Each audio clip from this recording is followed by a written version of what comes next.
How are we to make sense of the accumulated weight of human history? All the people, all the cultures, all that time. Chinese artist Ai Weiwei's answer is through the objects we've made, things he's been obsessively collecting for decades. Here, 5 so-called fields are arranged on the gallery floor. They include 4,000 Stone Age tools meticulously laid out in rows. 250,000 Song Dynasty teapot spouts, discarded 1,000 years ago for not being perfect enough. And the remains of Ai Weiwei's porcelain sculptures, destroyed when Chinese authorities demolished his Beijing studio in 2018. Design is about history, about memory, about a collective experience of personal and society, and about our understanding of what happened in the past, the craftsmanship, the material. A centrepiece of the Making Sense exhibition is Water Lilies No. 1. It's an enormous recreation of Claude Monet's famous Impressionist painting, but rendered in Lego bricks. Ai Weiwei is often speaking to us through scale.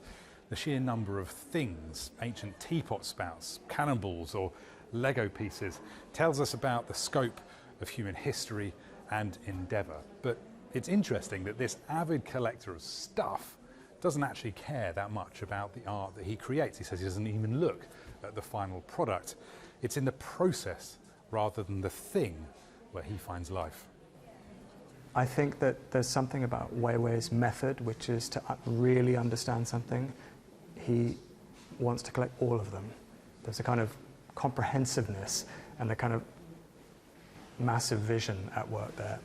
Since he fled China in 2015 after his anti-authoritarian art landed him in jail, Ai Weiwei has made his home in Europe.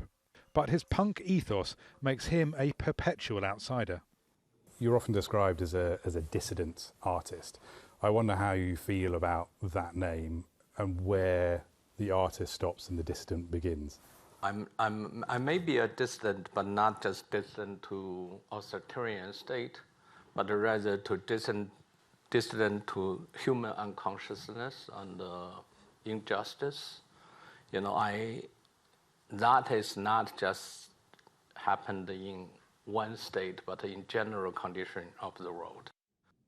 As proof of that, another of Weiwei's works here is called Middle Finger, a colourful series of obscene gestures, exuberantly indiscriminate in their targeting. Rory, Challands, Al Jazeera, London.